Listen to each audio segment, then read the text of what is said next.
اعوذ باللہ السمیع العلیم من الشیطان اللعین الرجیم بسم اللہ الرحمن الرحیم۔ ناظرین کرام، السلام علیکم ورحمۃ اللہ وبرکاتہ۔ مسائل زندگی میں ایک بار پھر آپ کا استقبال ہے۔ آج ہمارے اسٹوڈیو میں مہمان ہیں حجت الاسلام جناب مولانا فیضان حیدر صاحب جوادی، ان کا استقبال کرتے ہیں۔ لیکن اس سے قبل کہ آج کا یہ سوال جواب کا سلسلہ شروع ہو، میں آغاز سے درخواست کروں گا کہ مختصراً ایام اعضاء کے سلسلے میں کچھ ارشاد فرمائیں۔ آغا السلام علیکم ورحمۃ اللہ وبرکاتہ۔ وعلیکم السلام ورحمۃ اللہ۔ انشاءاللہ مزاج بخیر آغا۔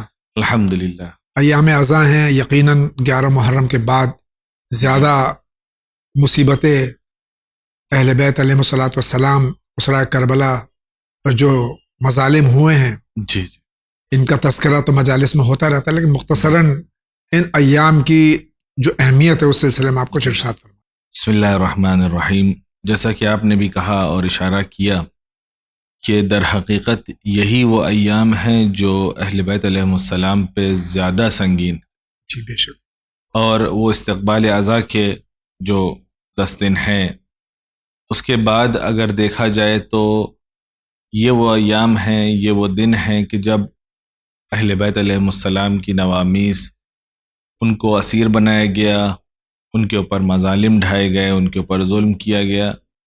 لہٰذا ہر عزادار اس کی ذمہ داری ہے کہ وہ اس چیز کو مد نظر رکھے، اور کم از کم یہ جو مخصوص 2 مہینے 8 دن کے ایام ہیں، اس میں اپنے آپ کو عزادار محسوس کرے۔ جی عام طور پر ابھی میں نے اس بات کو محسوس کیا کہ جو جوش، جو جذبہ شروع کے 10 دنوں میں مومنین میں رہتا ہے، عاشور کے بعد وہ کہیں نہ کہیں تھوڑا ٹھنڈا پڑ جاتا ہے، جی جبکہ حقیقتاً اس کو اور زیادہ نورانی ہونا چاہیے، اس کو اور زیادہ بڑھ جانا چاہیے۔ جی تو میں اپنے نوجوانوں سے اپیل کروں گا کہ وہ اس چیز کو مد نظر رکھیں اور اس چیز کی طرف متوجہ رہیں کہ ابھی ایام اعضاء ختم نہیں ہوئے، جی اور یہ وہ سخت ترین ایام ہے، یہ سخت ترین دن ہے کہ جس کی طرف دھیرے دھیرے اہل حرم بڑھ رہے ہیں۔ وہ شام کا دربار ہے، کوفے کے بازار ہے، جس کی طرف ہم لوگوں کو متوجہ رہنا چاہیے۔ ساتھ ہی ساتھ جہاں ایک طرف ہمیں اہل بیت کے اوپر ہوئے مظالم کی طرف متوجہ رہنے کی ضرورت ہے، اسی کے ساتھ ساتھ مقصد حسینی کی طرف بھی متوجہ رہنے کی ضرورت ہے۔ جی ایسا نہ ہو کہ ہم صرف ان کے اوپر آنسو بہاتے رہیں اور ان کے مقصد کو جو ہے فراموش کر دیں۔ جی لہٰذا یہ 2 چیزیں کہ ہم عزادار بنے رہیں اور ان کے مقصد کو بھی یاد رکھیں، یہ میری 2 گزارش تمام مومنین سے۔ بہت بہت شکریہ۔ دیکھتے ہیں سب سے پہلے کس کا سوال ہے۔ میں علی گڑھ سے بول رہا ہوں۔ میرا کوشچن یہ ہے کہ آج کل ممبر سے ایک چیز بیان ہوتی ہے کہ آپ اپنے آپ کو تیار کریے، اپنے آپ کو تیار کریے۔ وہ تیاری کس طریقے کی ہے، یہ میں مسئلہ پوچھنا چاہتا ہوں آپ سے۔ ہمارے بھائی نے وضاحت نہیں کی کہ پورا جملہ کیا تھا۔ اگر ممبر سے یہ کہا جاتا ہے اپنے آپ کو تیار کر لیں، تو ہو سکتا ہے کہ اعضاء کے لیے تیار کر لیں، ہو سکتا ہے کہ مقصد حسینی کو پہنچانے کے لیے تیاری کر لیں۔ جی تو آپ اس کو وجہ طور سے بالکل، یہ چونکہ ایک یہ ادھورا جملہ ہے کہ کس کانٹیکسٹ میں یہ کہا گیا ہے۔ بہرحال عام طور پر جب یہ جملہ علماء و خطبہ پڑھتے ہیں تو 2 چیزوں کو مد نظر رکھ کے پڑھتے ہیں۔ ایک یہ کہ امام حسین کے ساتھ واقعہ کربلا میں کیا ہوا، اور آپ اپنے آپ کو آمادہ کریں اس عنوان سے کہ جب آپ کے وقت کا امام اگر ظہور کرے گا جی تو کیا آپ اس کے لیے آمادہ ہیں جی بے شک یا جی نہیں ہیں۔ تو اس حوالے سے ممکن ہے کہ خطیب نے یا عالم نے ان کے سامنے اس جملے کو بیان کیا ہو کہ جس طریقے سے بہت سارے لوگ یہ آج ہم اور آپ بھی دعا کرتے ہیں، یا لیتنی کنت معاک، یا کاش کہ ہم آپ کے ساتھ ہوتے، تو کیا واقعاً ہم اس چیز کو درک کر پاتے ہیں، اس چیز کو سمجھ پا رہے ہیں کہ ہم اس جملے کو جو کہہ رہے ہیں کہ اس کی کتنا زیادہ یہ سینسٹیو جملہ ہے جی اور کتنا زیادہ یہ حساس ہے کہ کیا واقعاً اگر ہم میدان کربلا میں ہوتے تو ہم امام کس طرف ہوتے، یا خدا نخواستہ ہم مخالف میں ہوتے ہیں. جی تو ہمیں اپنے آپ کو آمادہ کرنا ہے، اپنے ظرف کو آمادہ کرنا ہے، تاکہ جب ہمارے وقت کا امام آئے اور جب وہ ہم کو پکارے اپنی نصرت کے لیے تو ہم آمادہ رہیں. جی اس چیز کے لیے جو ہے آمادگی کی طرف ممکن ہے کہ اشارہ کیا گیا. بہت بہت شکریہ. ان کا کیا سوال ہے؟ السلام علیکم ورحمۃ اللہ وبرکاتہ. میرا نام رضا ہے اور میں یہاں ممبئی آیا ہوا تھا دہلی سے. اور جیسا کہ 9 محرم شب عاشورہ یہاں پہ ایک جلوس میں ممبئی میں نے دیکھا کہ بارش کافی تھی، بہت زیادہ بارش تھی، اور اس میں نماز کا وقت ہوتا ہے، باقاعدہ صف لگتی ہے، باجماعت نماز بھی ہوتی ہے، اور جیسا کہ ہم نے سنا ہے کہ سجدہ خشک چیز پر ہوتا ہے، اور اس بارش میں باقاعدہ مکمل نماز ہوئی، مغرب اور عشاء دونوں.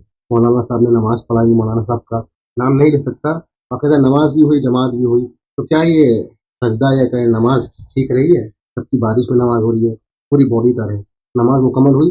شکریہ. بھائی کا سوال یہ کہ اگر وہ گیلا ہے تو کیا اس میں سجدہ ہو جائے گا؟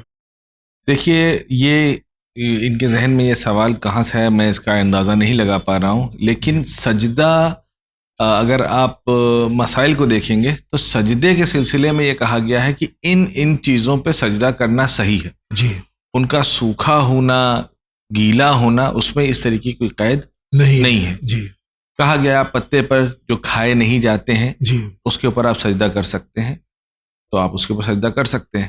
یا مہر ہے، تربت ہے، اس کے اوپر سجدہ کر سکتے ہیں. تو ہر وہ چیز جس کے اوپر سجدہ صحیح ہے اس کے اوپر سجدہ کیا جا سکتا ہے، اس میں سوکھے یا گیلے ہونے کی قید نہیں ہے. شکریہ. عام طور پہ مثلا پتی گیلی مطلب گندی ہے، جی آپ نے اس کو پانی کے نیچے رکھ کے اس کو صاف کر لیا جی تو اب وہ نم ہے، تو کیا اس پہ سجدہ نہیں ہو سکتا؟ بالکل ہو سکتا ہے، کوئی حرج نہیں. شکریہ آغا. آگے بڑھتے ہیں.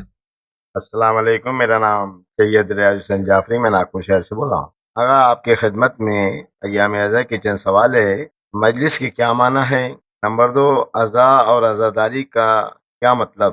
خاک کربلا حضور پاک حضرت محمد مصطفیٰ صلی اللہ علیہ وآلہ وسلم نے کن کن ام المومنین کو دی تھی؟ سوال نمبر 3، سب سے پہلے عزا امام حسین علیہ السلام امام مظلوم کربلا کس نے برپا کی؟ جواب عنایت فرمائے. شکریہ. خدا. لفظ مجلس جی اس کے لغوی معنی کیا ہیں ڈکشنری میں، اور ہم کس طرح اس کو استعمال کرتے ہیں، یوز کرتے ہیں؟ مجلس کا مطلب یہ ہے کہ وہ جگہ جہاں پر بیٹھا جائے. جی اور اگر عربوں میں آپ جائیں گے جہاں پر لفظ مجلس استعمال ہوتا ہے تو وہ گیسٹ روم جہاں پہ مہمان آتے ہیں وہاں پہ بیٹھائے جاتے ہیں، جی اسے مجلس کہا جاتا ہے. جی ہمارے یہاں جس کانٹیکسٹ میں اس لفظ کو استعمال کیا جاتا ہے وہ ہے مراسم عزا، جی جہاں پر ایسی جگہ جہاں پر مومنین آ کر بیٹھتے ہیں اور ذکر اہل بیت علیہم السلام خاص طور پر شہید الشہداء کرتے ہیں، اسے مجلس کہا جاتا ہے. دوسرا سوال ان کا جو ہے عزا اور عزاداری. عزاداری کیا ہے؟ عزا کیا ہے؟ عزا یعنی کسی چیز کا غم منانا. جو آدمی غم مناتا ہے اسے عزادار کہتے ہیں. اور اس پورے پروسیس کو یعنی غم کو منانا جو ایک عزادار منا رہا تھا اسے عزاداری کہتے ہیں. جی اب ممکن ہے کہ ہر علاقے میں الگ الگ اس کا رسوم انداز ہو، جی. اس کا الگ الگ رسومات ہوں. آپ کے ہاں مثلا 2 ہاتھ سے ماتم ہوتا ہو، کہیں بیٹھ کے ماتم ہوتا ہو، کہیں 1 ہاتھ سے ماتم ہوتا ہو. تو جس بھی طریقے سے وہاں کے لوکل کلچر کے اکارڈنگ اگر کسی چیز کو سمجھا جاتا ہے کہ یہ عزا ہے تو وہ جو ہے وہ عنوان عزا وہاں پہ رکھتا ہے. جی. تیسرا سوال ان کا یہ ہے کہ امام حسین علیہ الصلوۃ والسلام جی کی شہادت سے پہلے سرکار ختم مرتبہ صلی اللہ علیہ وآلہ وسلم نے کن افراد کو، کن شخصیات کو وہ تربت کربلا عنایت فرمائی تھی، جو کہ اہل سنت کی کتابوں میں بھی من و ان درج ہے؟ جی جی جی. پیغمبر اسلام نے اس بات کی خبر اور اس واقعے کی خبر جو ہے جناب ام سلمہ جی ان کو دی تھی، اور ایک شیشی میں جو ہے وہ خاک کربلا دیا تھا، اور یہ کہا تھا کہ ہمیشہ اس کو اپنے ساتھ رکھنا، اور جب کبھی امام حسین کی شہادت واقع ہوگی تو یہ خاک جو ہے وہ خون میں تبدیل ہو جائے گی. اور جناب ام سلمہ یہ پہلی ایسی خاتون تھیں جو مدینے میں تھیں اور شہادت امام حسین سے باخبر ہوئی تھی. جی.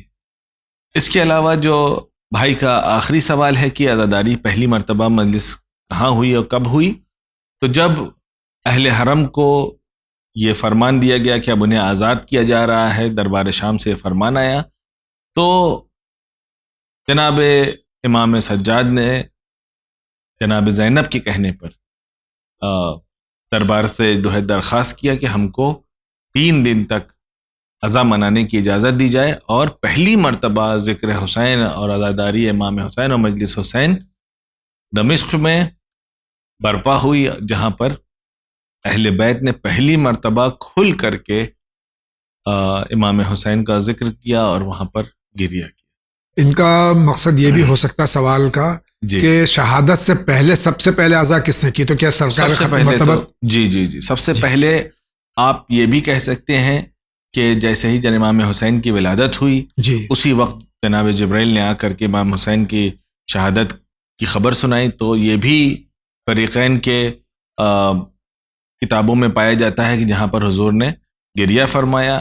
یہ ایک پہلا واقعہ آپ یہاں سے بھی لے سکتے ہیں، یہاں تک کہ اگر آپ تاریخ میں جائیں جی تو وہاں پر ہر انبیاء، ہر نبی نے جی امام حسین کے اوپر گریہ گریہ کیا ہے، کیا ہے۔ جناب آدم نے کیا ہے، جناب نوح نے کیا ہے، یہاں تک کہ ان کی جناب نوح کی کشتی بھی جی بھنور میں جہاں پھنسی پھنسی تھی، تو جی یہ کہا کہ یہ جو ہے تمہاری کشتی کربلا کے پاس سے گزر رہی ہے، جناب جی عیسیٰ کے پیر سے خون نکل آیا، جی تو باقی بھی انبیاء کے بارے میں ذکر ملتا ہے کہ انہوں نے بھی امام حسین کے اوپر گریہ زاری کیا ہے۔ ہماری کتب میں بھی اس کا ذکر تفصیل سے ملتا ہے، جی پرانی کتابوں میں اگر آپ دیکھیں، بحر الانوار میں دیکھیں تو اس میں مل جائے گا، اور دیگر جگہ پر اگر آپ آسان طریقہ یہ ہے کہ آپ گوگل پہ سرچ کر لیں جی انبیاء کی عزاداری امام حسین کے لیے، تو آپ کو باقی ریفرنسز بھی ایزیلی مل جائیں گے۔ بہت بہت شکریہ۔ اگلا سوال۔ میرا نام السلام علیکم، میرا نام گلنار ہے، میں دلی سے بول رہی ہوں۔ میرا سوال یہ ہے کہ اگر جو مجلس میں تبرک بانٹا جاتا ہے وہ غریبوں کے لیے ہے یا جو مجلس میں آئے ہوئے لوگ ہیں ان کے لیے ہے؟ تبرک جو ہے وہ نہ غریب سے متعلق ہے نہ امیر سے متعلق ہے، جی جو کوئی بھی، اور یہاں تک کہ نہ مومن سے متعلق ہے نہ غیر مومن سے متعلق، تو جو کوئی بھی ذکر امام حسین سننے کے لیے آتا ہے وہ اس بات کا مستحق ہے کہ اس کو جو ہے وہ تبرک دیا جائے۔ شکریہ، آگے بڑھتے ہیں۔ نوشاد مزگاؤں ممبئی۔ میرا سوال یہ ہے کہ ابھی آگاہ نے کہا کہ ہم لوگ آ جاتے ہیں، پبلک نہیں آتی، اس لوگ مجلس بننا شروع نہیں کرتے ہیں، اور جب سے یہ سنا گیا ہے کہ فرش اعضاء میں جناب فاطمہ الزہرا سلام علیہ آ جاتی ہے فرش اعضاء پہ، تو جب فاطمہ زہرا آ جاتی ہے فرش اعضاء پہ تو آپ لوگ مجلس شروع کیوں نہیں کرتے ہیں؟ آپ لوگ پبلک کی یاد کیوں نہیں دیکھتے؟ پبلک آپ کے لیے زیادہ ہے یا جناب فاطمہ الزہرا آپ لوگ کے لیے زیادہ ہے؟ آگے آپ خراب نہیں لگانا ہے، لیکن صحیح بات تو ہے کہ کئی لوگ تو آپ لوگ بھی ٹائم پہ نہیں پہنچتے ہو، اور آ جاتے تو آپ لوگ پیچھے پیچھے بیٹھے ٹائم پاس کرتے ہیں۔ آپ لوگ یہ بہت جگہ دیکھا ہوا ہے کہ آپ لوگ آ جاتے اور پیچھے پیچھے بیٹھے آپ لوگ ٹائم پاس کرتے ہو، تو ایسا کیوں کرتے ہیں؟ آپ لوگ پبلک کو کیوں بولتے ہو؟ آپ لوگ خود آ کے مجلس شروع کیوں نہیں کر دیتے ہو؟ جیسا کہا گیا کہ فرش اعضاء میں جہاں فاطمہ الزہرا آ جاتی ہے، پلیز اس کی تھوڑا جواب دے دینا۔ ان کے سوال کے سلسلے میں ایک چیز اور عرض کر دوں کہ جی ہمارے یہاں اسلام میں، مسلمانوں میں وقت کی پابندی اتنی شدت کے ساتھ ہمارے یہاں ہے کہ اول وقت صبح کا ہو تو نماز پڑھیے، ظہر کا وقت ہو تو نماز پڑھیے اول وقت میں۔ جی اسی طرح رمضان المبارک کے سلسلے میں کہ چاند ہو جائے تو اتنے بجے آپ روزہ شروع کیجئے، اتنے بجے آپ جو اس کو ختم کیجئے، اتنی پابندی ہمارے یہاں ہے۔ جی حج کے لیے ہے، ہر عبادت کے لیے ہمارے یہاں پابندی وقت کے سلسلے میں احکام ہیں۔ جی مجالس کے سلسلے میں سب جگہ تو نہیں، لیکن اکثر میں نے دیکھا ہے جی کہ 9 کا اعلان ہوتا ہے اور مجلس شروع ہو رہی 10 بجے 10:30 بجے کہ ابھی عوام نہیں آئے ہیں۔ کچھ علماء اور ذاکرین کو میں نے دیکھا ہے اتنی عمر میں کہ وہ پبلک آئے یا نہیں آئے، وہ وقت میں مجلس شروع کر دیتے ہیں، اور اس کے بعد میں لوگوں کو پتہ چلتا ہے کہ یہ ذاکر، یہ عالم وقت پہ شروع کر دیتا ہے، تو اپنے آپ ایک آدھ مجلس ان کی تقریر قربان ہوتی ہے۔ جی لیکن عام طور سے ایسے ذاکرین، ایسے علماء کی مجلس وقت پہ شروع ہو جاتی ہے، پبلک بھی آ جاتی ہے، تو یہ کب تک چلتا رہے گا آقا؟ یہ ہمارے بھائی کا اعتراض بالکل وارد ہے اور بالکل صحیح کہا انہوں نے۔ جی یہ مسئلہ جو ہے اصل میں جو دو طرفہ ہے، جی کہیں کہیں پہ ممکن ہے کہ عالم تاخیر سے پہنچے، یا کہیں کسی وجہ سے جو ہے وہ مجلس نہیں شروع ہو رہی ہے.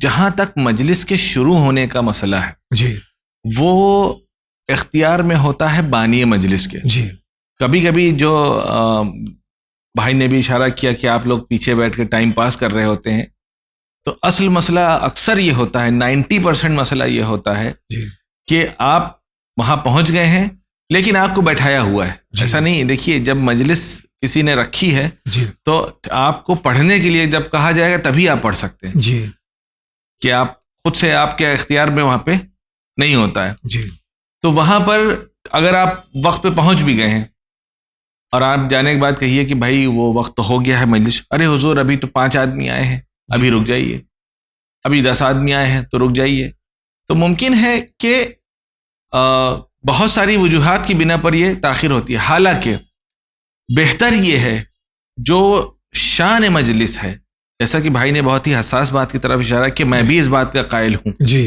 وہ یہ ہے کہ جب آپ مجلس کا اعلان مثلاً 8 بجے کرتے ہیں تو جناب سیدہ 8 بجے فرش پر موجود ہوتی. بے شک یہ ہماری ذمہ داری ہے کہ ہم 8 بجے گھر سے نہ نکلیں, جی 8 ہم بجے 8 پہنچ بجے جائیں, وہاں فرسٹ پہنچ صاحب. جائیں. جی 8 بجے مجلس کے شروع ہونے کا وقت ہے, جی مجلس میں جمع ہونے کا وقت نہیں ہے. جی لہٰذا واقعاً ہمیں کوشش یہ کرنا چاہیے کہ جس وقت مجلس کا وقت ہو اسی وقت مجلس کو شروع کیا جائے. جی اب بانیوں سے بھی درخواست یہ ہے کہ وہ اس بات کا لحاظ رکھیں, 1-2 مجلس جیسے آپ نے کہا جی کہ ممکن ہے قربان ہوگی, لیکن اس کے بعد لوگوں کے ذہن میں یہ بیٹھ جائے گا کہ یہ مجلسیں جو ہیں یا فلاں صاحب کے گھر کی مجلس جو ہے وہ وقت پہ شروع ہوتی ہے. جی ایسی بہت سارے گھروں کو میں جانتا ہوں جی کہ جہاں پر کسی کا انتظار نہیں ہوتا ہے. جی ذاکر آ گیا, وقت ہو گیا, اس کو کہا گیا بسم اللہ آپ مجلس پڑھیے. پڑھ لیجیے. جی لیکن اکثر کیا ہوتا ہے کہ نہیں, ارے عوام مجلس پڑھ کس کے رہے ہیں, عوام نہیں آئی ہے. اس میں بہت سارے ممکن ہے کہ ذاکر بھی ایسے ہوں کہ ہمارے لیے نعرہ کون لگائے گا, جی ہمارے لیے سلوات بھیجنے والا بھی ابھی تک موجود نہیں ہے. جی تو دو طرفہ ہی مسئلہ ہے. جی کہ ایسا وشیش نہیں سرکل ہے یہ. جی جی کہ کبھی ان کی غلطی ہے کبھی ان کی غلطی جی. ہے. لیکن اگر واقعاً حق یہ ہے کہ اس کو بر وقت شروع کیا جائے, یہ مسئلہ ہمارے ہندوستان کا مسئلہ ہے. جی باہر ایسا مسئلہ عام طور جی سے نہیں آپ, ہوتا ہے. میں دنیا میں کئی ممالک میں گیا ہوں, جی وہاں پر 9 بجے کا مطلب 9 بجے, 10 بجے کا مطلب 10 بجے, یہاں تک کہ بعض جگہ پہ میں نے دیکھا کہ اتنے بجے شروع ہوگی اتنے بجے ختم ہو جائے گی. ہمارے یہاں ختم ہونے کا چونکہ ٹائم نہیں لکھا جاتا ہے اس لیے اطمینان رہتا ہے, پھر پتہ کرتے ہیں. ایسا بھی نہیں ہے گھر میں بیٹھے فون کر رہے ہیں, کیا ہوا, ارے ابھی تو سوس خانی چل رہی ہے, اچھا ٹھیک ہے. اب کیا ہو رہا ہے, اب وہ پیش خان پڑھ رہا ہے. جی اب کیا ہو رہا ہے, مولانا ممبر پہ جا چکے ہیں, اچھا اب چلتے ہیں. جی جب مسائل پہ پہنچیں گے تو بتائیے گا. جی ایک صنف یہ ہمارے دونوں یہاں طرفہ یہ بات یہ جی دو طرفہ یہ مشکل ہے, اور اس کا سلوشن بھی ہم دونوں کو مل کے کرنا ہوگا. جی نہ اس میں عالم پوری طریقے سے اس کے اختیار میں ہے اور نہ ہی بانی مجلس کے اختیار میں ہے. اس کو بھی چاہیے کہ جو ہے وہ اپنے یہاں کی مجلسوں کو اس طریقے کا رواج بنائے جس سے چیزیں وقت پر شروع ہوں تاکہ لوگوں کا وقت ضائع نہ ہو. بے شک. جی جی بہت بہت شکریہ. اگلا سوال. جی مولانا السلام علیکم ورحمۃ اللہ وبرکاتہ. میرا نام روزی ہے اور میں کروٹیا سادات سے رہنے والی ہوں. میرا سوال یہ ہے کہ جیسے کہ ہم لوگ نماز پڑھتے ہیں, نماز پڑھ رہے ہوتے ہیں, ہم نیت وغیرہ ہو جاتی ہے ہماری, اور ہمارے والد اور والدین ہم کو جیسے والدہ آواز دے رہی ہیں, پکار رہے ہیں, اور ان کو بہت ایمرجنسی ہے کہ ان کی آواز پہ ہمیں لبیک کہنا سننا ہے, تو ہمیں نماز کتنی جلدی کتنی منٹ میں فارغ کرنا ہے, ہمیں نماز کمپلیٹ کرنی ہے. پلیز مجھے اس سوال کا جوابات دے دیں. شکریہ. السلام علیکم. اور مولانا صاحب مطلب ہمارا گھر میں بیماری زیادہ رہتی ہے, اور تب کہ سب نماز روزہ تلاوت کلام پاک سب کرتے ہیں, اس سے زیادہ ہماری والدہ بہت زیادہ بیمار رہتی ہیں, اور نہیں تو انہیں دوائی لگتی ہے, نہیں کوئی دعا. پلیز کوئی مجھے دعا بتا دیجیے جس سے کہ پانی پہ دم کرنے کے بعد میں ان کو شفا یاب مل جائے. اور مولانا صاحب میرا دوسرا سوال یہ ہے کہ میرے مطلب تمنا یہ رہتی ہے کہ میں لڑکی یا مطلب مومنات کی محرم پورا عشرہ کراؤں, لیکن اتنا بجٹ نہیں ہے ہماری فیملی کا جو ہم کسی طریقے بھی انتظامات کریں. تو کیا ہم بنا تبرکات کے محرم عشرہ کر سکتے ہیں پورے 10 دن؟ میری خواہشات ہے, پلیز اس کا مجھے جواب جلدی دیجیے. ہمارے خواہر کے 3 سوال ہیں. پہلا سوال یہ ہے کہ ایمرجنسی ہو, اگر جی شدت ہو ماں یا باپ خاص طور سے والدہ اگر آواز دیں اور نماز پڑھ رہے ہیں ہم، اس وقت کیا کرنا چاہیے؟ دیکھیے انہوں نے کہا کہ ہم کتنی جلدی نماز ختم کر سکتے ہیں.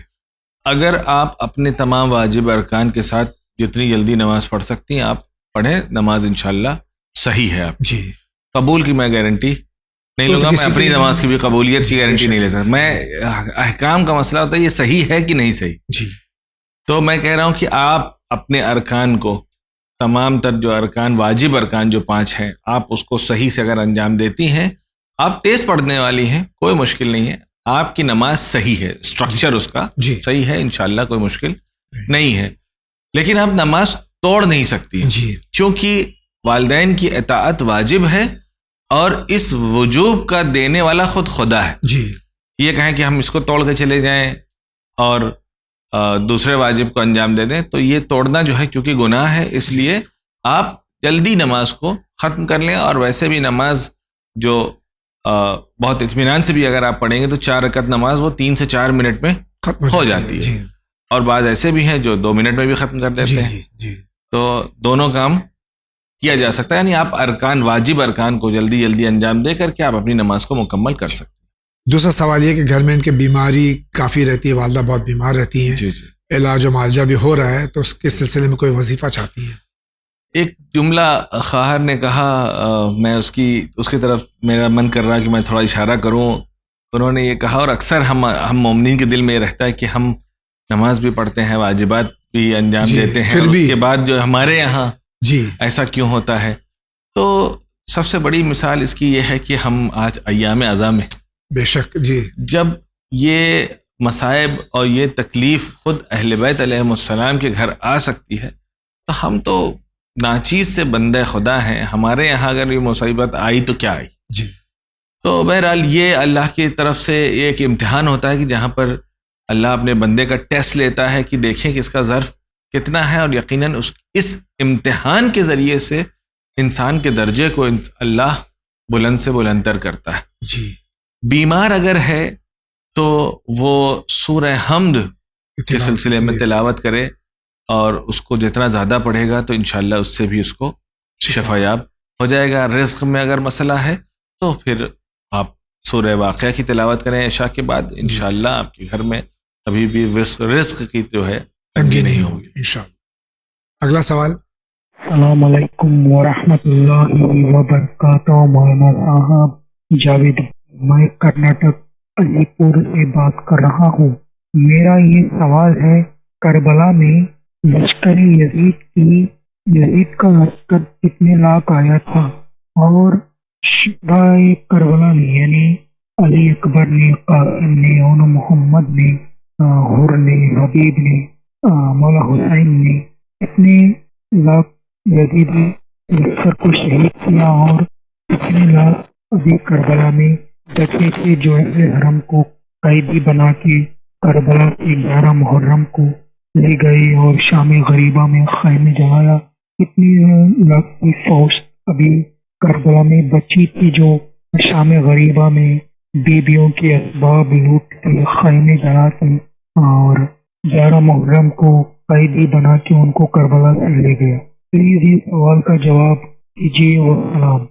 جہاں تک فوج اشقیہ کی تعداد کے سلسلے میں روایت ہے، وہ سب سے کم عدد جو ہے وہ 30,000 ہے جی، اور اس کے بعد جو زیادہ سے زیادہ تعداد ملتی ہے وہ 1,00,000 سوا لاکھ کے آس پاس بھی ہے. کچھ لوگوں نے، میں نے تو ابھی ریسنٹلی کسی نے مجھ سے کہا 6 لاکھ تھے.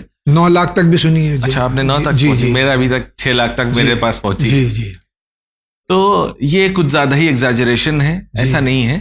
تقریباً 1,00,000 سوا لاکھ کے آس پاس کی روایتیں ملتی ہیں تاریخ کی کتابوں میں. اب اس میں ایک چیز کی طرف میں اشارہ کرنا چاہتا ہوں کہ کیوں، جبکہ جو آرمی کی جو بٹالینز ہوتی ہیں جی ان کی تعداد عام طور پہ مشخص ہوتی ہے جی کہ کس کے ساتھ کتنے فوجی جا رہے ہیں. جی جیسے جناب حر کا لشکر آیا تو یہ پتا ہے کہ 1,000 آدمی ان کے ساتھ بھیجے گئے تھے. جی تو یہ جو اختلاف ہے نمبرز میں، یہ کہاں سے آئے جی کہ 30,000 کہاں اور 1,00,000 کہاں؟ جی تو میں نے علماء سے یہ سنا ہے اور ان سے میں نے جب یہ سوال کیا تو انہوں نے کہا کہ جب یہ واقعہ رونما ہوا جی اور عراق میں یہ خبر پہنچی کہ امام حسین کا قافلہ کربلا پہنچ گیا ہے اور ابن زیاد نے ایک بڑی رقم ان کو قتل کرنے کے لیے اور ان کو شہید کرنے کے لیے بطور انعام اعلان کیا ہے. تو بہت سارے ایسے لوگ جن کو اسائن بھی نہیں کیا گیا تھا کہ آپ کو وہاں جانا ہے, جی وہ لوگ انعام کے لالچ میں جی میدان کربلا پہنچ گئے. جی. ورنہ جو فوج کی جو تعداد تھی وہ اسائنڈ ہوتی ہے, پتہ ہوتا ہے. جیسے شمر کے ساتھ 4000 کا لشکر آیا, عمر سعد کے ساتھ 4000 کا لشکر آیا, دوسرے جو کمانڈرز تھے جی. ان کے ساتھ 5000 4000, اس طریقے سے تعداد طے ہے. جی. لیکن یہ جو اختلاف تعداد جو پیش آئی ہے وہ اسی وجہ سے آئی کہ انعام کی لالچ میں بہت سارے لوگ کہ ہم بھی چلتے ہیں اور ہمیں بھی انعام ملے گا. جی. لیکن 9 لاکھ کی تعداد آج بڑے سے بڑے ملک میں 9 لاکھ کی فوج نہیں ہوتی ہے, 6 لاکھ کی فوج نہیں ہوتی ہے. لیکن ہاں, عراق میں چونکہ اس طرف فارس تھا, اس طرف روم تھا, ایک سینٹرل جگہ تھی, اور کوفہ جو ہے وہ ایک جنگی مرکز تھا اس زمانے میں, تو اتنی تعداد فوج بصرہ میں اطراف میں یہ پائی جاتی تھی کہ 1 سوا لاکھ کی تک جو ہے وہ.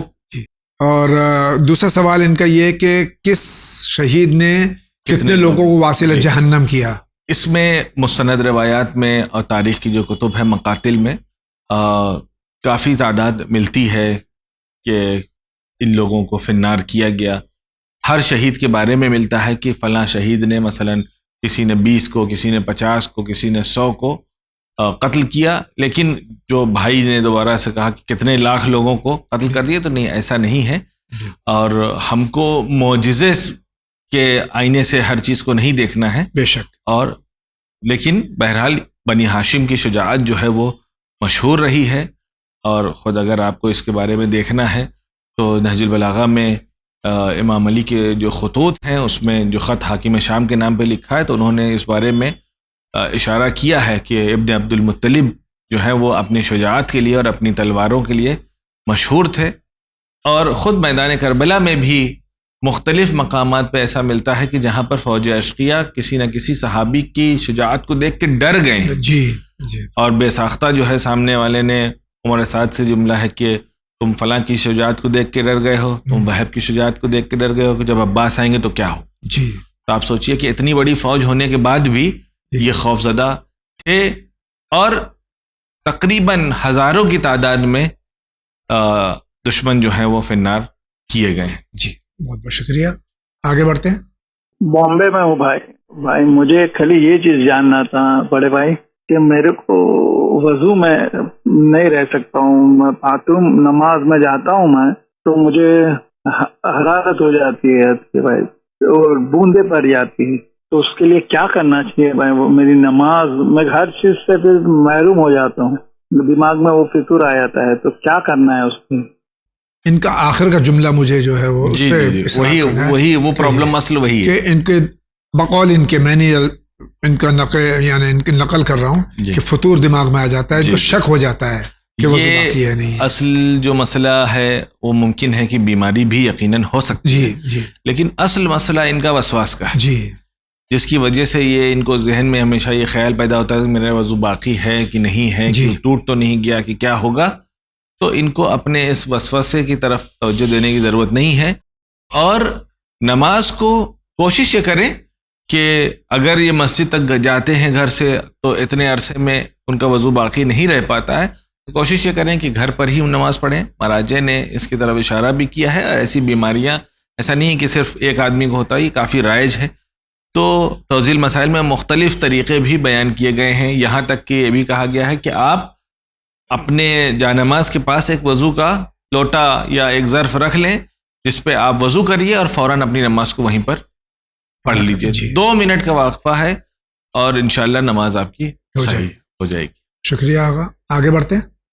بھائی سے بات کر رہا ہوں جناب, یہ پوچھنا تھا کہ نماز جماعت میں پیش نماز جتنی دیر سے پڑھائے اتنا اچھا ہے یا جتنی جلدی پڑھائے اتنا اچھا ہے؟ کیونکہ میں نے خود نماز جماعت میں جاتا ہوں اور میں واقعی استماع کا مریض ہوں, اور بیٹھ کے نماز پڑھتا ہوں کوشش ہے تو جلدی پڑھا جاتا ہے, تو تھوڑا جلدی تھوڑا دقت ہو جاتی ہے ورنہ پھر دم چلنے لگتا ہے. پھر یہ پوچھنا تھا کہ جماعت کے پیش نماز کا کیا حق ہے, جلدی پڑھانا چاہیے یا سلو پڑھانا چاہیے؟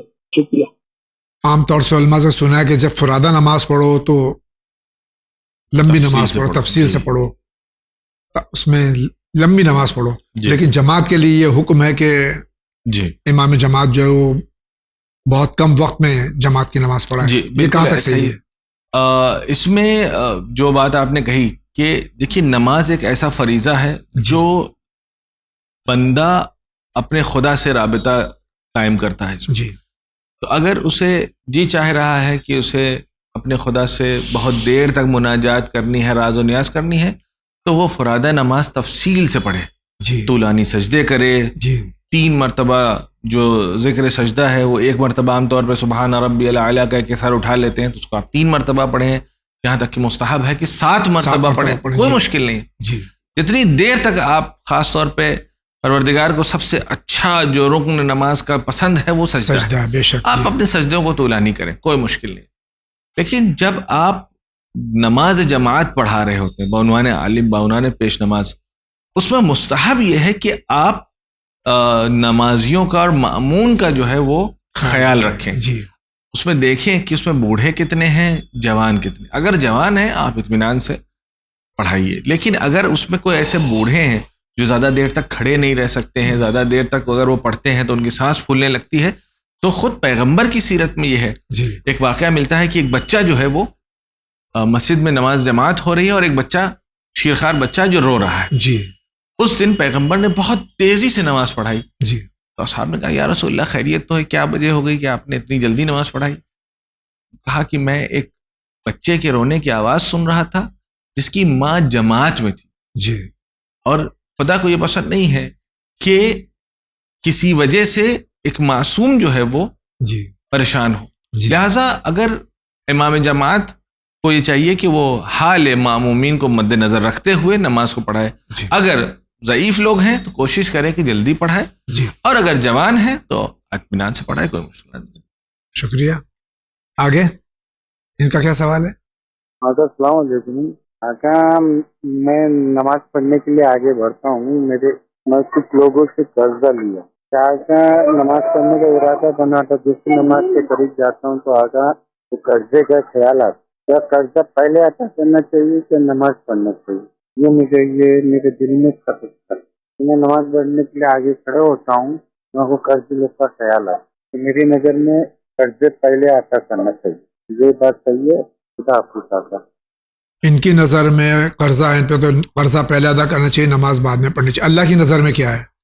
سب سے پہلی بات یہ ہے کہ اگر آپ کے پاس قرضہ ادا کرنے کے پیسے ہیں تو آپ قرضہ ادا کیوں کر نہیں دیجیے. کر رہے ہیں؟ جی جی آپ فوراً ادا کر دیجیے.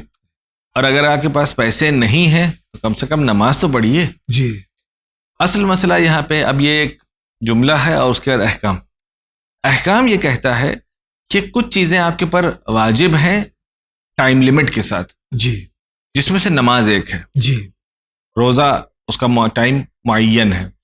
تو جو اس طریقے کے واجبات ہیں ان کو اپنے پرٹیکولر ٹائم کے اندر ہی اس کو ادا کرنا ہے. قرضے کے لیے آپ کے پاس ٹائم فراوان ہے، آپ نے مدت لی ہوگی اس میں آپ کبھی بھی ادا کر سکتے ہیں.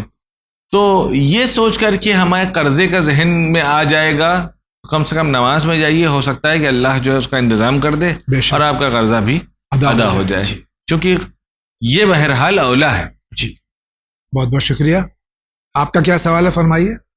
میرا نام سما بانو. مولانا صاحب، جاوید بھائی، السلام علیکم. میرے یہاں 10-12 سال بعد بہت منتیں کرنے کے بعد اولاد ہوئی، جس کی میں پیسہ نہ ہونے کی وجہ سے نظر نیاز نہیں کر پا رہی ہوں. چھوٹی موٹی نیاز دلوا دیتی ہوں، اور اگر کبھی پیسہ ہوا تو اگر میں نظر بھول جاؤں تو اس کا کیا نتیجہ ہے؟ خدا حافظ. اگر پیسہ نہیں ہے، نظر نیاز نہیں کرتی، کوئی حرج نہیں، لیکن اگر کوئی نظر کی ہے، انہوں نے شرعی نظر کی ہے، جی. اس کا کیا حکم ہے؟ اگر کسی نے، یہ تو مجھے سمجھ میں نہیں آیا کہ جی یہ نظر نیاز کون سی تفصیل سے کرنے والے جانے. جو شریعت میں جو چیز کا تقاضا کیا گیا ہے وہ یہ ہے کہ عقیقہ بہرحال ہونا چاہیے. اگر وہ بھی مستحب ہے، مستحب مؤکد ہے، حالانکہ تاکید کی گئی ہے کہ 7ویں دن عقیقہ ہونا چاہیے. لیکن اگر آدمی کے پاس تعداد نہیں ہے، اس کے پاس اتنے وسائل نہیں ہے, مال نہیں ہے, پیسے نہیں ہے, تو وہ بعد میں کر سکتا ہے. جہاں تک نظر کا مسئلہ ہے, جو آدمی نظر کرتا ہے کہ اگر میرے گھر میں اولاد ہو گئی تو میں یہ کروں گی, اور ایسا جو ارادہ کرتا ہے, عہد کرتا ہے, اگر یہ آدمی پورا نہیں کر پایا تو اس پر اس کو کفارہ دینا پڑے گا. وہی کفارہ ہوتا ہے جو روزہ توڑنے کا ہے, یا جو ہے 60 دن روزے رکھے گا, یا جو ہے 60 مسکین کو کھانا کھلائے گا. شکریہ. اگلا سوال. السلام علیکم. ہم کشمیر سے ہیں. ہم یہ جاننا چاہتے ہیں اگر ہم گھر میں نماز پڑھیں گے کوئی دقت نہیں ہے, یا مسجد میں ہم نہیں پڑھ سکیں گے, ہم گھر میں پڑھیں گے. یہ مسجد اگر قریب ہو, انہوں نے وضاحت نہیں کی ہے جی, اور کسی عذر کی وجہ سے یا گھر میں نماز پڑھنا چاہے تو گھر میں نماز ہو جائے گی, یا بغیر عذر کے بھی گھر میں پڑھ سکتے ہیں؟ بغیر عذر کے بھی نماز گھر میں پڑھ سکتے ہیں, لیکن مکروہ ہے کہ اگر مسجد نزدیک ہے تو مسجد کو ترک کر دے, یعنی وہاں پر جماعت کو اولویت حاصل ہے لیکن نماز صحیح. جی بہت شکریہ. اگلا سوال. علی ذکر خان گونڈا سے بول رہے ہیں, یو پی گونڈا سے. یہ زیارت عاشورہ جو کتاب تھی اسے ہمیشہ پڑھ سکتے ہیں کہ صرف محرم میں؟ زیارت عاشورہ جو کہ اکثریت ہم سب جو ہے وہ روزانہ پڑھتے ہیں, پڑھنا چاہیے. جی جی. تو یہ فرما رہے ہیں کہ کیا صرف محرم میں پڑھنا چاہیے یا عام دنوں میں بھی پڑھ سکتے ہیں؟ ابھی آپ نے جواب دے دیا ہے. جی, کہ بہتر یہ ہے کہ آدمی ہر روز اس کو پڑھے, اور اس سے جو ہے وہ نہ پڑھے بلکہ اس کا اگر ممکن ہو تو ترجمہ بھی پڑھے, تاکہ اسے پتہ چلے کہ زیارت میں کیا بیان کیا گیا ہے. تو اسے محرم کے علاوہ بھی انسان کو چاہیے کہ اپنے روزمرہ کی زندگی کا ایک حصہ اسے بنا لے. بہت بہت شکریہ. آگے بڑھتے ہیں. ہم ممبئی میں رہتے ہیں اور ہماری مما کا نام رضوانہ ہے. ہمارے کسی نے پیسہ لے رکھا ہے قرض کے طور پہ, پر وہ ابھی تک ادا نہیں کر پا رہے ہیں, وہ دے نہیں پا رہے ہیں. 7 سال ہو گئے اور وہ 100 تلک لگا رہے ہیں. تو وہ پیسے ریٹرن لینے کے لیے ایسا کیا وظیفہ پڑے جو ہمارے پیسے ہمیں واپس مل جائے؟ خدا حافظ. قرضہ دیا 7 سال ہو گئے, قرضہ لوٹا نہیں رہے, کوئی وظیفہ بتائیے نا پلیز.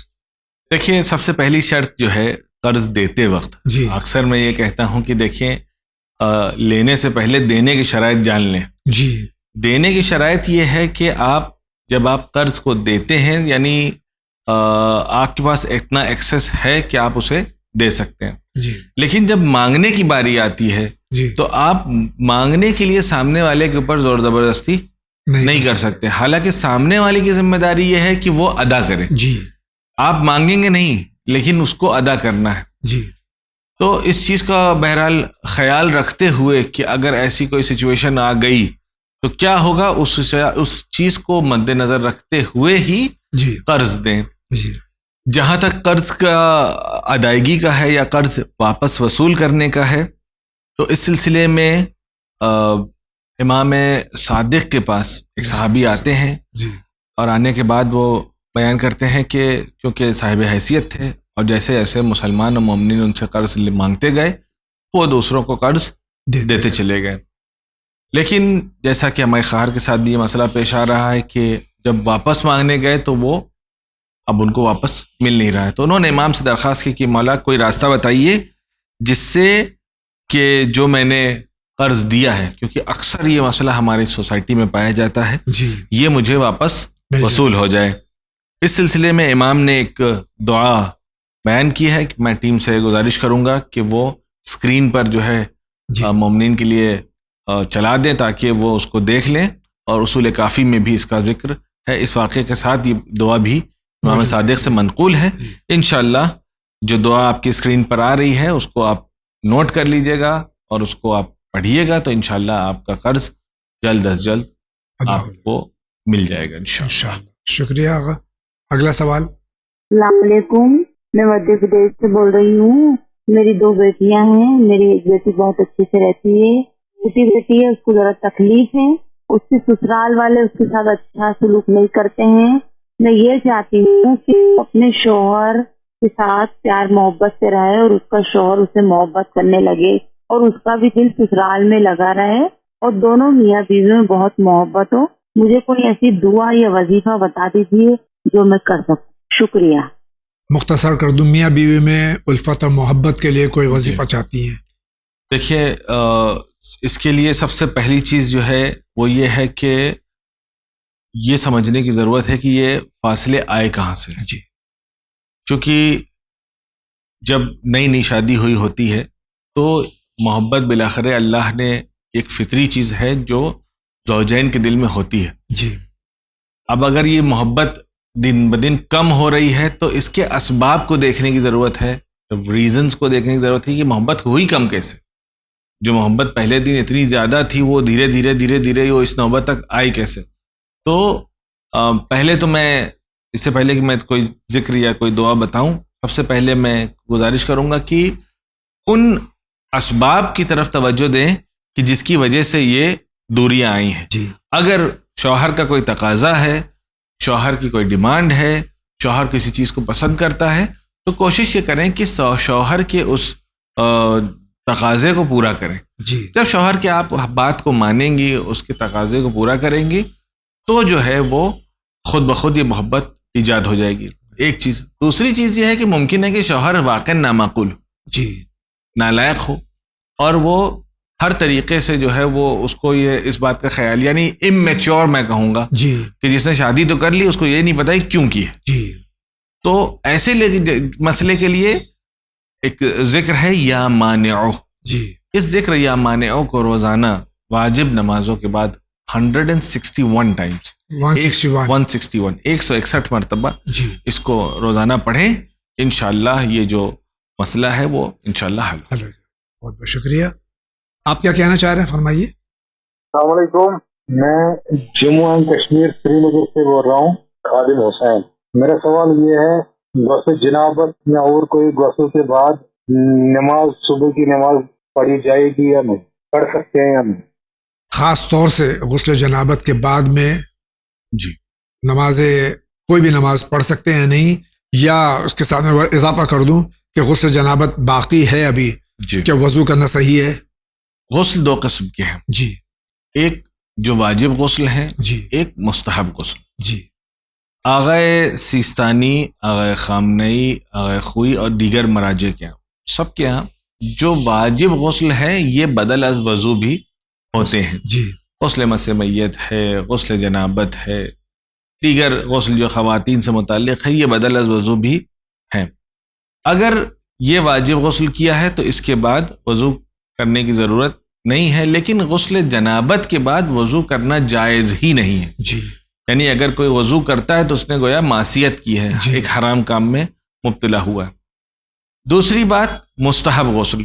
مستحب غسل میں آغائے سیستانی کے یہاں ایک طویل فہرست پائی جاتی ہے, تقریباً 37 غسل کا ذکر ہے, جس کے بعد آغائے سیستانی, میں بار بار کہہ رہا ہوں, جی, آغائے سیستانی کے یہاں جیسے غسل جمعہ, غسل عیدین, دیگر غسل ہیں, غسل مثلا ورود مسجد الحرام, ورود مسجد نبوی, یہ سب جو ہے یہ وہ مستحب غسل ہیں کہ جس کے بعد وضو کی ضرورت نہیں ہے. لیکن آغائے خامنئی کے یہاں, آغائے خامنئی کے یہاں اور مرحوم امام خمینی کے یہاں, دونوں کے یہاں مستحب غسل جو ہے وہ بدل از وضو نہیں ہے. یعنی اگر آپ نے غسل جمعہ کیا ہے اور آپ آغائے خامنئی کے مقلد ہیں تو آپ کو وضو کرنا ہے. جی. تو یہ ایک فرق ہے دونوں مراجع کے درمیان میں, اس کو مد نظر رکھیں آغائے خامنئی کے مقلدین خاص طور پر, تاکہ وہ ایسا نہ ہو کہ وہ غسل جمعہ کر کے بہت خوش ہو جائیں اور نماز ان کی باطل ہو جائے. شکریہ. اگلا سوال. راہل حسن امداد علی کربلائی رامپور.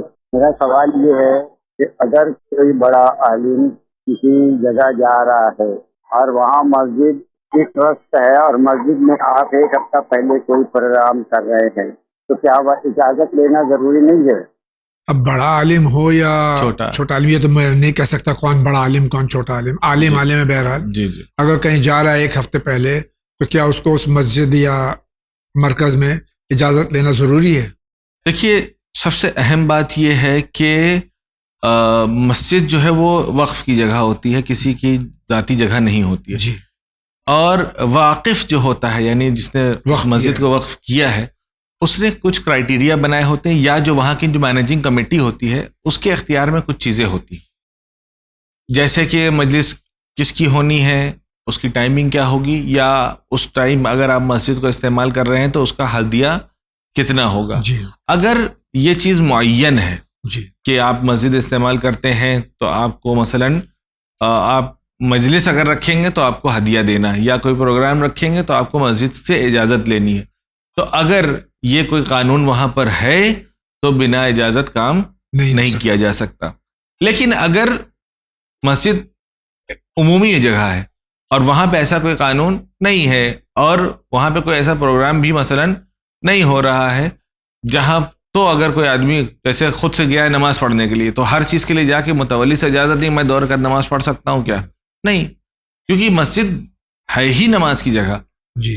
یا مجلس اگر رکھی جا رہی ہے تو عام طور پہ گاؤں میں جو ہوتی ہے وہ گاؤں والوں کو پتا ہوتا ہے کہ مجلس میں آپ آرام سے رکھ سکتے ہیں، کسی سے پوچھنے کی ضرورت نہیں ہے. اگر اس طریقے نظام پہ ڈیپینڈ کرتا ہے، یعنی مسجد چلانے والوں نے سسٹم کیا اختیار کیا ہے کہ اگر اجازت لی جائے پروگرام کی تو لینا ضروری ہے، اور اگر یہ رکھا ہے کہ نہیں کوئی بھی آ کے کر سکتا ہے تو پھر کوئی حرج نہیں ہے.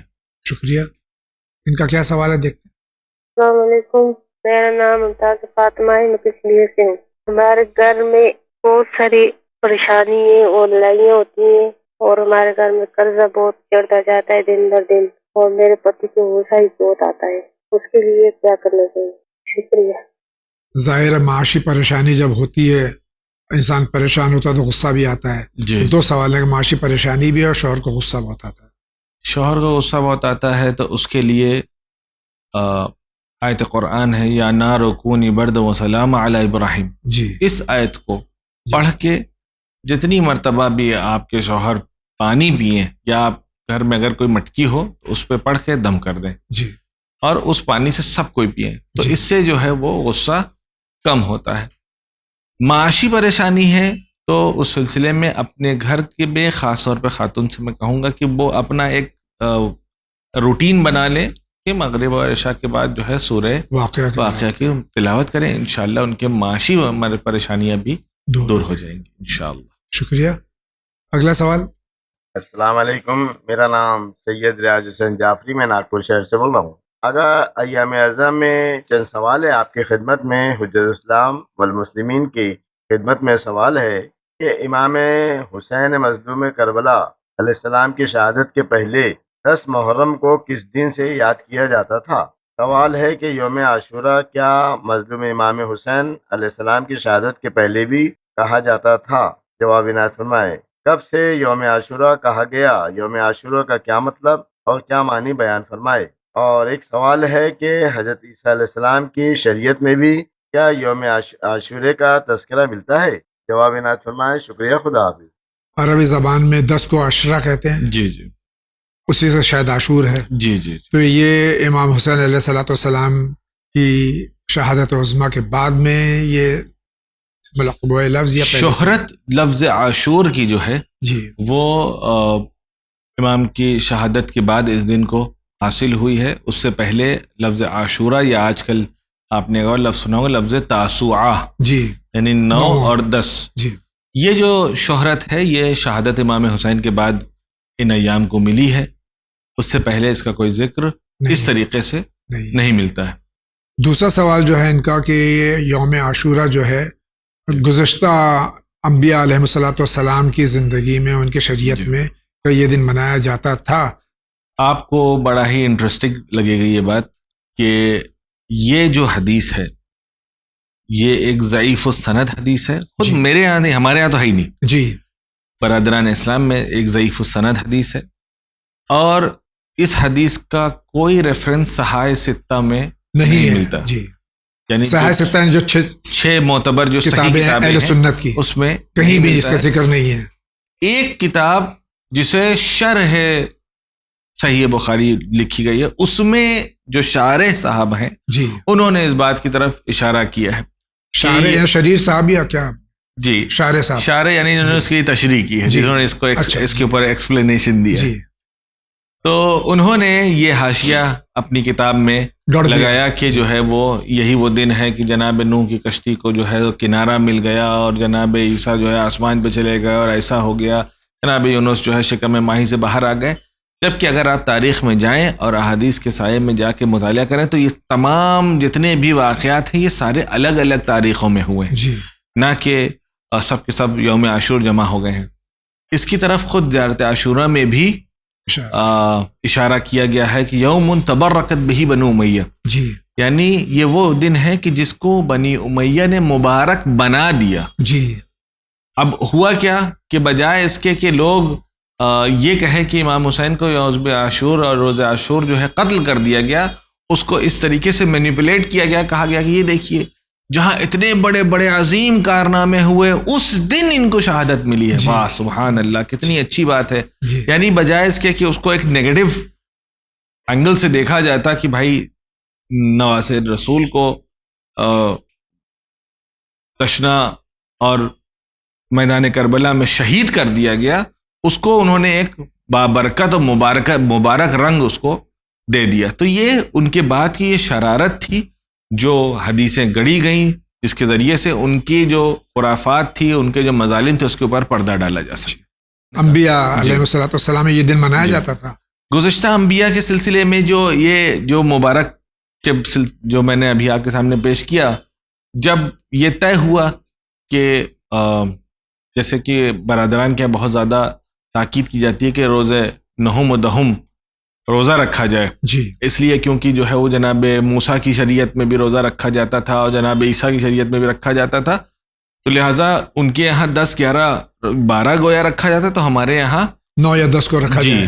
9 10 کو رکھا جائے، کیونکہ تاکہ ہم الگ ہو جائیں. جی. سب سے پہلی بات یہ ہے کہ پیغمبر کو حق نہیں ہے کہ اس طریقے کے قانون کو خود بنائے، جی جب تک کہ اللہ کی طرف سے حکم نہ آ جائے. جی.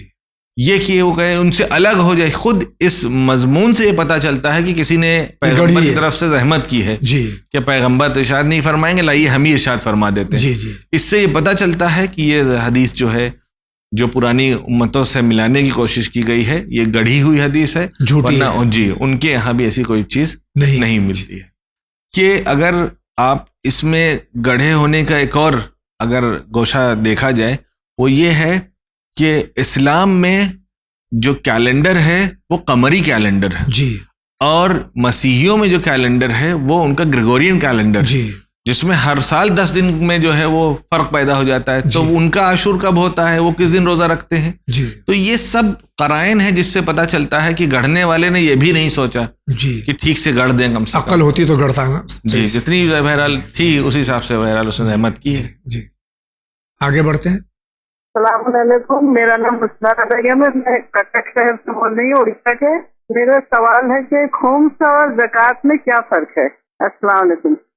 یہ تفصیلی موضوع ہے لیکن بہرحال مختصراً خمس و زکوٰۃ میں کیا فرق ہے؟ زکوٰۃ جو ہے وہ 9 چیزوں پہ واجب ہے، جس میں تمام چیزوں کا حد نصاب تک، یعنی لمیٹڈ جو اس کی لمٹ ہے وہاں تک پہنچنا ضروری ہے. جی. جس میں 2 میٹل، 3 جانور اور 4 کھانے پینے کی چیزیں ہیں. جی.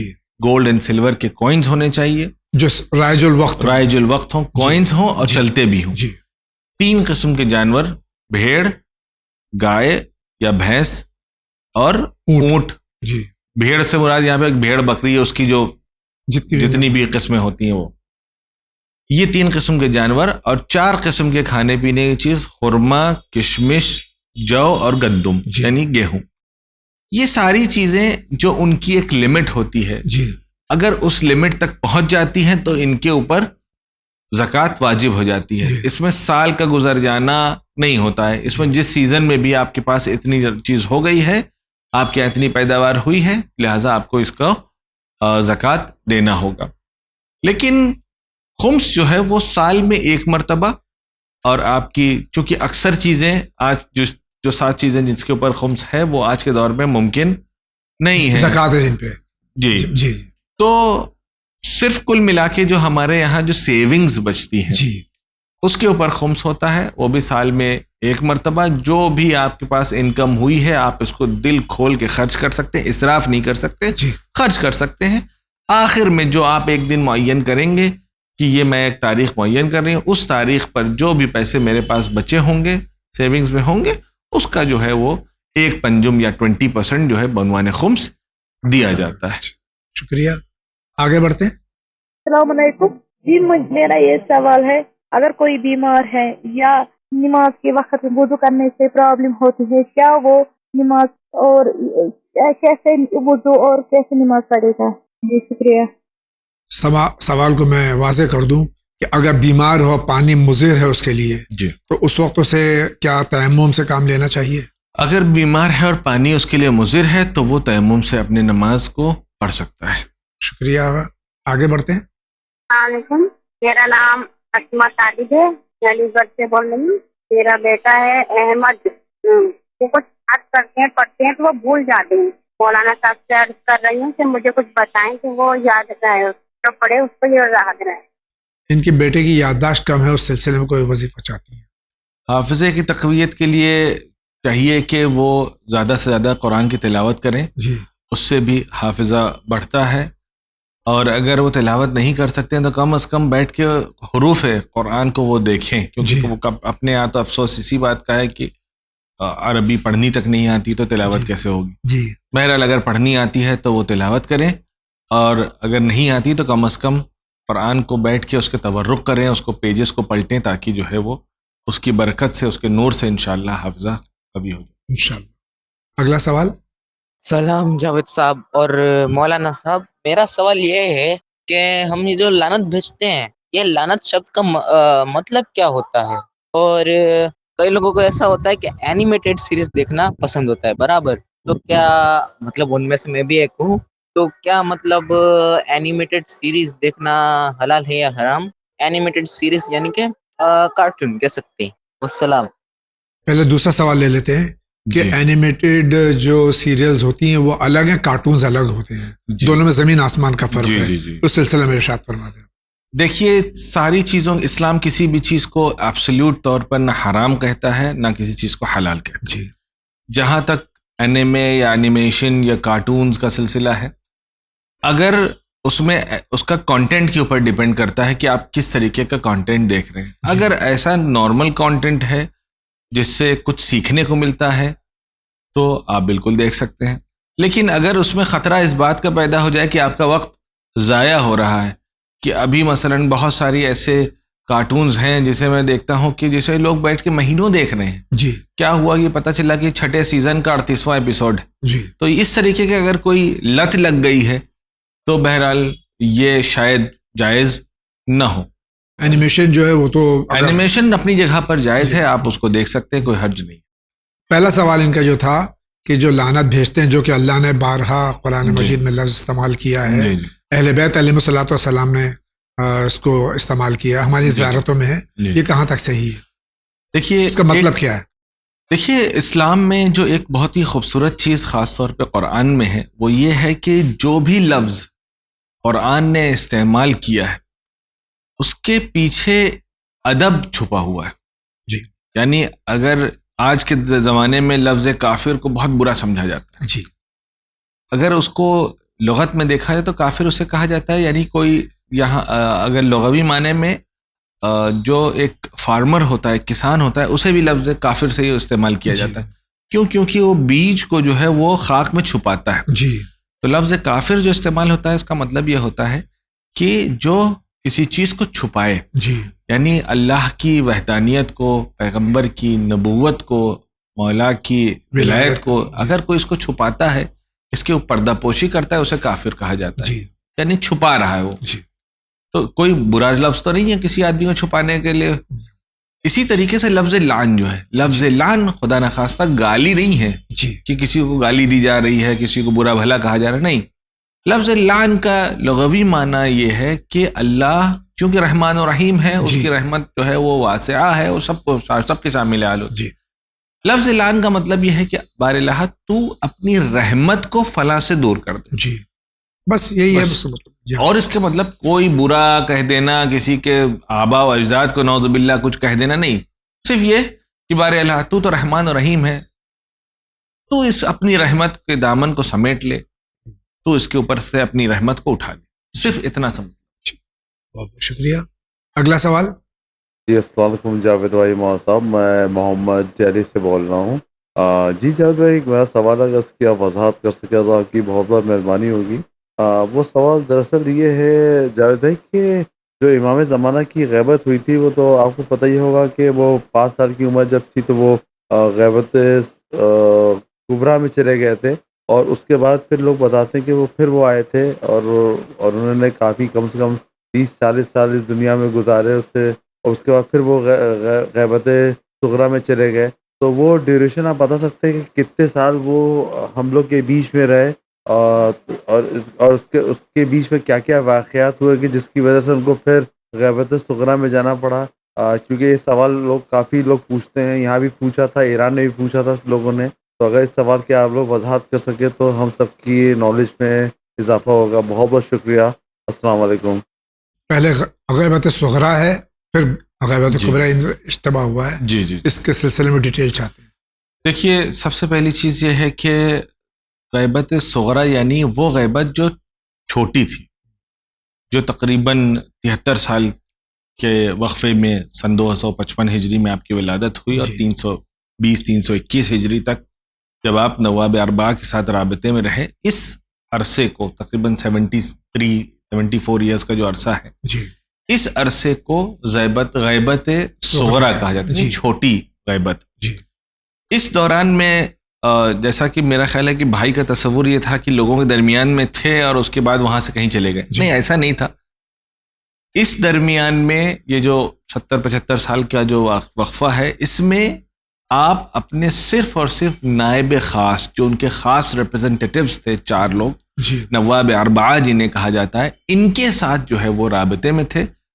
مومنین اپنے سوالات کو مولا کو بھیجتے تھے، اور یہ وہاں سے جواب کو لے آ کر کے امام کے جواب کو مومنین تک پہنچایا کرتے تھے۔ یہ سلسلہ چلا۔ اس کے بعد جو ہے، جب ان کے چوتھے نائب، ان کو امام نے آخری مرتبہ جب ملاقات کے لیے بلایا، انہوں نے کہا کہ اب تمہارے بعد میرا کوئی نائب نہیں رہے گا، نائب خاص نہیں رہے گا، اور اب میں جو ہے وہ وقت معلوم کے لیے غیبت کبریٰ میں جا رہا ہوں، اور تمہاری بھی جو وفات ہے وہ آج سے 2 ہفتے کے بعد 15 دن کے بعد ہو جائے گی، اور اس کے بعد کوئی میرا نائب خاص نہیں رہے گا، اور غیبت کبریٰ کا سلسلہ پھر اس کے بعد سے شروع ہو گیا۔ تو یہ کل واقعہ ہے۔ ایسا نہیں ہے کہ اس زمانے میں کسی سے براہ راست آ کر کے لوگوں کے درمیان میں اٹھتے بیٹھتے تھے، بالکل ایسا نہیں ہے، صرف اپنے نواب اربعہ اور یہ نائبین خاص کے ساتھ ہی ملاقات فرمایا کرتے۔ ناظرین کرام، اسی کے ساتھ جا رہے ہیں بہت ہی مختصر سے بریک پہ، لیکن اس سے پہلے ایک پیغام ہے کہ یہ ایام عزا ہیں، اس میں جلوس عزا مجالس برپا ہوتی ہیں۔ آپ چند چیزوں کا خیال رکھیے۔ ایک تو اس میں شرکت کثیر تعداد میں کیجیے، ڈسپلن برقرار رکھیے، اپنے پڑوس کو بالکل ڈسٹرب نہ کیجیے۔ شب داریوں میں آپ دیکھیے کہ اگر کاسموپولیٹن ایریا میں ہے یا ایسی جگہ پر ہے جہاں لوگ سو رہے ہیں، ان کی نیند ڈسٹرب نہ ہو، بہت احتیاط برتیے اس چیز کے لیے۔ لاؤڈ اسپیکر آپ جو ہے، جو گورنمنٹ کا قانون ہے اس کے حساب سے استعمال کیجیے، اور سب سے بڑی بات، صفائی کا خاص طور سے انتظام رکھیے کہ جب آپ کے جلوس اعضا گزر جائیں تو پیچھے کوئی بھی کوڑا کرکٹ یا کوئی ایسی چیز سڑک پہ پڑی نہیں رہ جائے کہ جس کی بنا پر لوگ یہ کہیں کہ یہ بہت ہی غلیظ لوگ تھے، گندے لوگ تھے، بلکہ آپ کی تعریف کریں کہ یہ بہت ہی صاف ستھرے لوگ تھے، یہ اپنی اعضاء میں مصروف تھے لیکن صفائی کا بھی شہر کے خیال رکھا ہے۔ اسی کے ساتھ ہم جا رہے ہیں مختصر سے بریک پہ، ابھی حاضر ہوتے ہیں۔